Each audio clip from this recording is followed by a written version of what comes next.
this is not going to be your average program on social media. You've heard it all, you know, the 140 characters on Twitter, Facebook and a face page and all that. We'll talk about that, but what we're going to do today, we're going to show you how you can use this in your work to attract more business and to really get some solid business results. Is that okay if we do that? Great. Now we're going to have some fun. Matter of fact, what I've done is I put together all this stuff here on my little computer here. By the way, do you like the videos they're playing? Like those things? We can put that up there and have all kinds of neat little groovy things happening. But I want to show you how this will work and what you can do in the work that you're doing to take social media, social networking, and really make this stuff work for you. We're going to talk about a lot of different things. Matter of fact, what we're going to cover today is what in the heck is social media, what that thing is and how you can use it, and Web 2.0. That's what this is all about. It's a whole different ballgame than it was before. And how to use social media, the kind of things that you can do in your work in the meetings industry. And we're also going to take a look at what you can and should do right now. So if you're just getting started, this is a good place for you. We're going to show you how to do this, and we're just going to have a lot of fun with it. When we look at social networking, the idea of working with other people and moving and connecting with them, is it a business tool or a flash in the pan?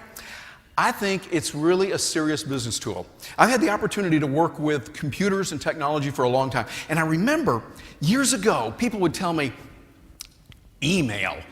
What is email? I know what mail is. I don't know what email is. I don't need any of that. Besides, I don't know anybody that's using email. Well, computers, I don't even know how to turn that thing on. As if that were supposed to be funny. Now we look at them kind of like with pity. We're in the same place with social networking and social media that we were a few years ago with email.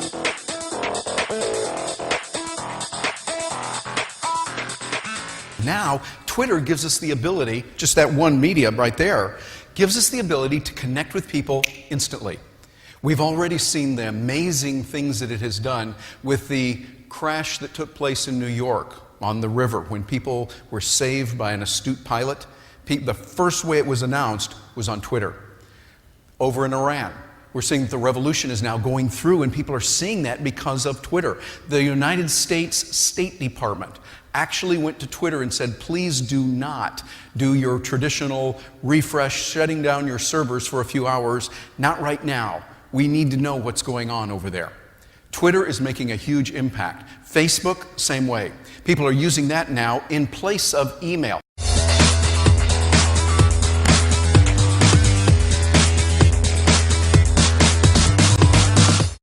Today, things are a little bit different. Fast and nimble are better. When you can make decisions quickly, when you can adjust and adapt to the way the world is today, you will succeed. We can do that when we think on our feet, when we adjust and we become nimble and quick.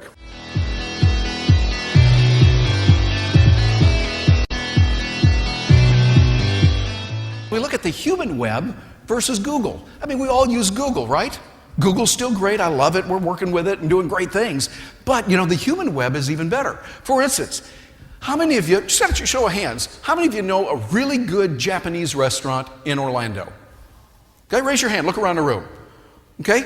I could go on Google and look for Japanese restaurant, I like Japanese food, Japanese restaurant in Orlando, and I'd get from Google about 500 billion choices, right?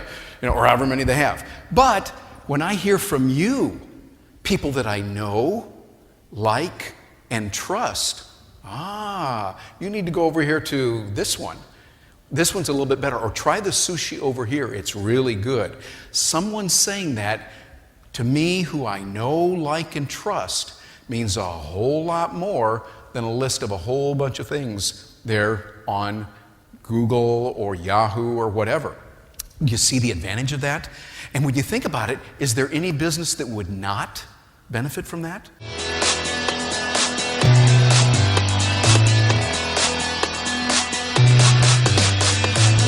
We have GoAmpy as a message place set up on Twitter. If you're familiar with Twitter and using it, we have what's called the hashtag. You know that little pound sign?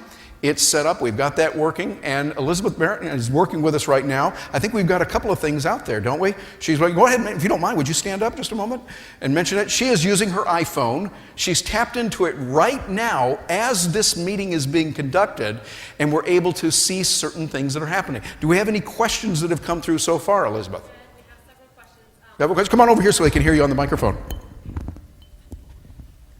All right, one of them is, how do you measure social media? How do you measure social media? I would say one way that you would not measure it would be in how many followers you have. A lot of people say, oh, I've got this many followers. To me, that's like going, let's take it back in the 1920s. Let's suppose you were in business in the 1920s, and you've hired someone whose job it is to generate more business for you. Okay, that's good. That's a really good thing. What if that person says, well, I'm involved with the College Park Chamber of Commerce and the Orlando Chamber of Commerce and the Seminole Chamber of Commerce and the West Orange Chamber of Commerce, and I'm getting over into the Tampa Chamber of Commerce, and you know how many business cards I got? Look at all those business cards. Well, that's not the end of the game. I mean, does it really matter how many business cards you've collected? No. What does matter? Dollars. Ooh, I like that. Yeah, the dollars. How many people you're actually connecting with in a real way. Real connection. See, the internet gives us an opportunity to have a lot of plastic relationships, if we can call them a relationship. You know them in a peripheral way, and that's okay. It's like getting a business card at a meeting. That's not bad. It's good. But we've got to go much farther than that before we say, yes, I want to join someone. That's what matters. It's, I believe, the quality of relationships that you build. I talk about that in my book when I say it's really not about the e-commerce, all the electronics. It's about our commerce, relationships.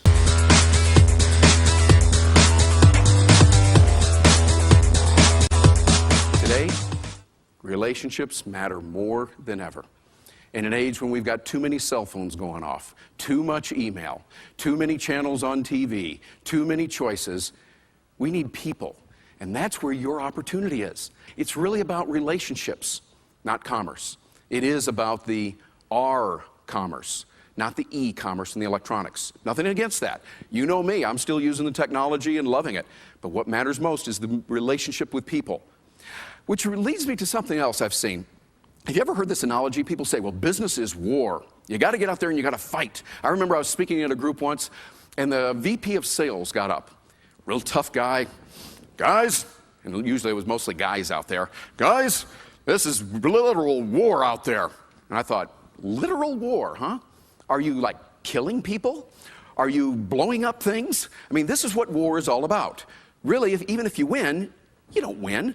There's dead bodies. You die. People die on your side. You're destroying things. I think a much better analogy is from something, again, when I grew up in the Midwest. I think it's not about war as our metaphor. I think it's more like farming. I think that's what it is. You know, because when you look at farming, you think, what are they doing? They're surveying the land. They're studying it. Is this the right place to go? They're going out. They're tilling the soil, planting the seeds, nurturing those seeds, watching out for predators that would come by. You put up fences, keep out animals and others that might want to get in and steal what you've got. You also take care of the weeds. Get rid of the weeds that are out there. And you have a harvest. You take care of things there, and you have a bountiful harvest. You always put your seed cord back in for the next season. It's ongoing. I think that farming is really the analogy that we should embrace as we look at the world and the way it really works, and particularly in the 21st century. War is becoming very outdated. We're seeing that clearly in the news daily. And we're seeing that that is not necessarily the way to make change. A better way to be to think about relationships, to establish, build, and maintain those relationships. That's the key. The way that we get ahead is by building those relationships. And here's the beauty of it. We can use the technology to leverage that. By leveraging the technology, we can help people more. We can do these kinds of things when we, first of all, have the right technologies, and then secondly, know how to use them. When we do that, we can do it, because relationships are really more important today than ever before. In an era when there's so much confusion, so much stuff that's out there that's not real, we want to come together with people.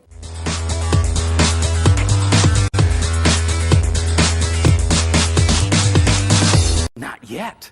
That has power built into it. That's got positive expectation that, I might not be able to do this task right now, But given the right training, given the right schooling, I read the right books, I talk to the right people, take the right courses, get the right coaching, get the right whatever I need, resources in, I can do it. And you think about it, that's the way it is. For instance, let me ask a dumb question. Work with me on this for a minute. How many of you right now can use Microsoft Word? Okay, raise your hand. Use Microsoft Word. Great. At one point in your life, you couldn't do that, could you? Think about it. You couldn't use Microsoft Word. And right now, is it easy? Yeah. Oh, back then, if I would say, well, it's easy to use Microsoft Word, people go, oh, well, it's easy for you, Terry. No, they just hadn't learned how to do it yet. Not yet. And the key is, as you can learn those skills and have that attitude that, you know, I'm going to figure this out. And it might be that you say, okay, now I understand enough about it that I know I'm going to have somebody else do it for me. That's a wise thing to do. Think of yourself as a CEO of a large company. You need to have the knowledge, be cognizant of what is possible, of what can be done. So when someone uses a term like a blog or a podcast, or they say www. whatever, you don't look at them and go, oh, speak English. Instead, you go, excuse me, what does that mean?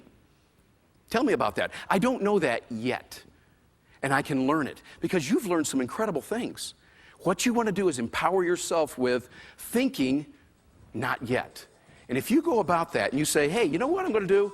I'm going to have that power of thinking, not yet, and build that into my life, the sky's the limit.